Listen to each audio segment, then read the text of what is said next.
Hi,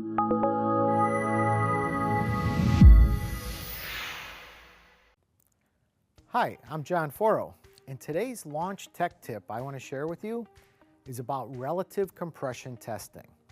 Now, if you're relatively new to drivability diagnostics or possibly new to using a lab scope in general, I'll give you a quick explanation of what a relative compression test is, and more importantly, why you'd want to use it.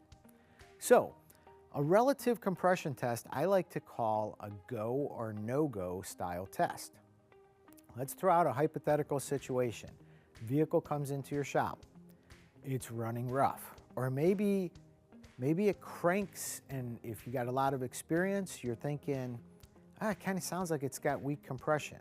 Whatever the case happens to be, a quick little test you can do is go ahead and disable the vehicle from starting, whatever way possible. If it has clear flood mode, you might be able to just hold it to the floor.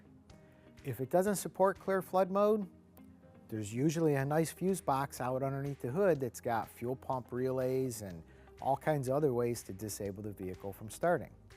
Now, we know in a regular compression test, we'd have to go ahead and pull spark plugs out, which probably means, removing coil packs and maybe even having to remove an intake manifold.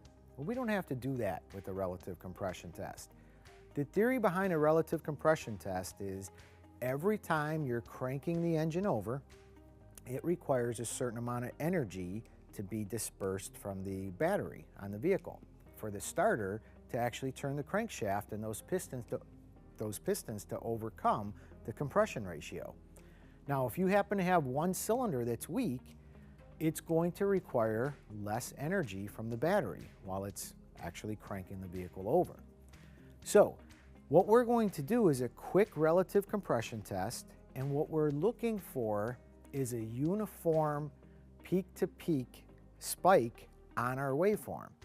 Before we do it though, we want to talk about different ways that we can enter this test. So some vehicles manufacturers will go ahead and support it right through the actual scan tool part of your test. So you wouldn't even have to have the scope hooked up. Other manufacturers will not actually perform that test in their data stream in their special function area of the scan tool. This particular Chevy behind us does not support it as part of the data stream part of the scan tool. So we're going to hook up our scope box, and we have two decisions that we can make. One is we can do it on a voltage scale with a 1-to-1 lead and hook it up to AC voltage for the coupling, and then go ahead and just clamp it to the positive and negative battery cable. I find it easier to use an amp clamp. Now, an amp clamp operates under the principle of anytime we flow electricity through a wire, it creates a magnetic field. So we have two different versions of amp clamps. We have a high and a low amp clamp. The high amp clamp, it's pretty easy to understand the difference, is going to have a much larger hole. I've already got this amp clamp attached to this car, so after we perform the test, I'll take it off and show you what the amp clamp looks like. When we go to the scope section, I can go right into the automotive setup, I can hit circuits, and then I can do cranking current, which I already have selected. I'd say OK, and then once I hit the OK button, I want to go over to channel 1, and I have to select the probe that I'm using.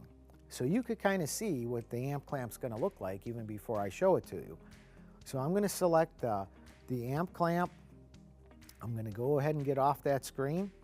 And now at this point, it puts us in the range of where we want to be.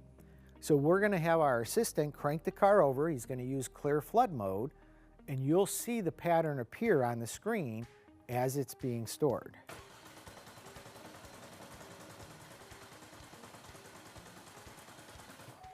Okay, so the pattern on the screen, we could play with the adjustments and we could make that a little bit taller if we wanted to.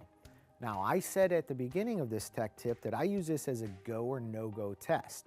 So what I'm basically looking for is I'm looking at all of those ripples that occurred across the screen. If I had a cylinder that had weak compression, one of them would be much smaller than the others. Now, true, I don't know which cylinder it is at this point. I would have to go ahead and try to figure out which one of those cylinders it happened to be. I'll tell you how to do that here in a second.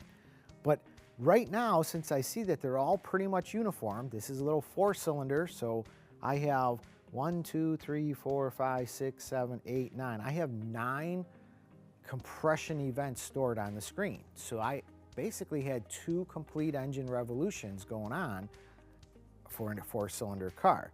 So I see that I don't have any weak cylinder, so my go or no-go style test would tell me I can move on to some other test. Let me take the actual amp clamp off the vehicle here, just to kind of show you what it looks like. And you can clamp to either the positive or negative battery cable.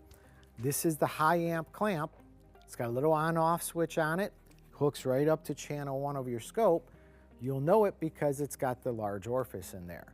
You'll see that a lot of times there'll even be a little arrow inside the clamp. Well, that arrow should face in the direction of current flow.